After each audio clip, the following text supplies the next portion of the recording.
Hey guys, it's Arx here and welcome back to my channel. We are finally back with our last Keyboom switches. And today we have a linear switch, and after this we can finally move on to some new switches. But I'm very much excited to show you what we have today. Let's all take a look and listen at the crystal switches by Keyboom. But first, a quick message to our channel sponsor, PCBWay. PCBWay is your one-stop shop for all your PCB prototyping needs, and not just PCB, they can also do CNC machining for any dream keyboards that you have.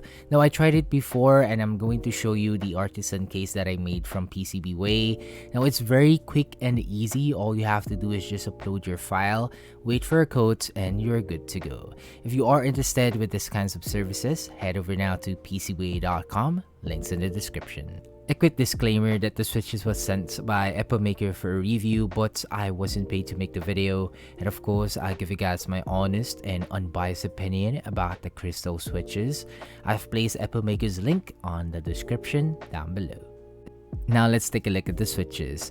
These are a 5-pin linear switch and it's using a full pod cabinet on the top and bottom housing. Now for the stem, it's actually using a nylon, which is interesting for a full PC housing build or switch. For the springs, it's using a fairly well balanced feel, 55 gram actuation and a 60 gram bottom out force, which is alright. It's not that heavy and not too light. Now I think they mainly did this to pair it up with transparent keycaps and acrylic boards for that RGB shine through. Now the switches comes in pre-factory lube, costs around $15.99 for 35 pieces. So in today's video, it's going to be the usual, but we're not going to do a sound comparison of a stock and lube. And we're going to also do some quick sound comparison with other Keyboom linear switches. And for the Soundtest, of course, we're going to use the Vega 65 and I'll put my configurations on that board down below. Now, before the Soundtest as well, please do keep in mind that the sound and experience, it will always vary depending on your keyboard build, meaning to say that it will sound and feel different depending on your board. Now, with all of that out of the way, please do enjoy the Soundtest on the crystal linear switch.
And that was the Soundtest on the crystal linear switches.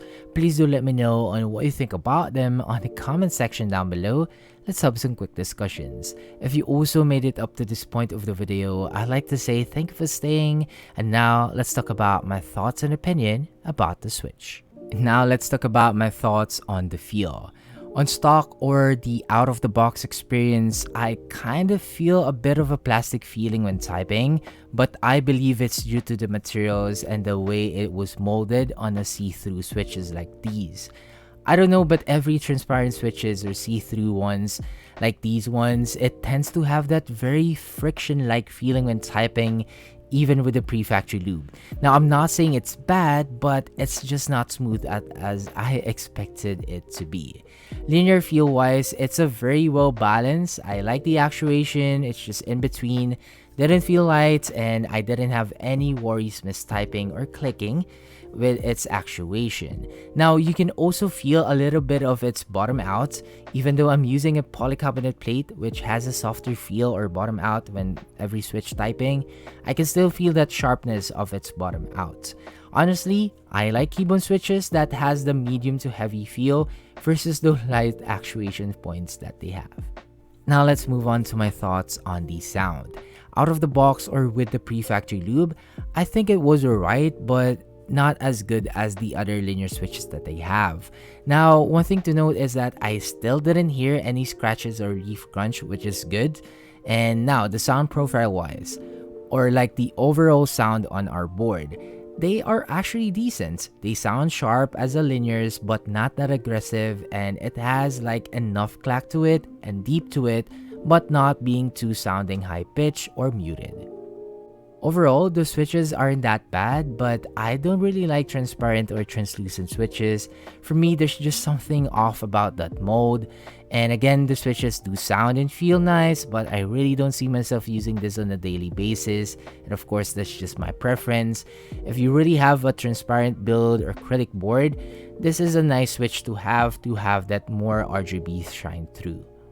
And that is it for the video, guys. I hope you all enjoyed the review on the crystal linear switches, and I do hope you still find it helpful. If you do, please don't forget to like the video to help out the channel grow. You can also comment what you think. We're actually close to 5k. Now I have a new keyboard coming up, 2 new keyboards coming up for review, and finally some new switches. I promise we're gonna try some new switches now, so please stay tuned to that. Again, please don't forget to like the video, share if you want, and of course, subscribe for more. And I'll see you guys on the next Soundtest. Peace.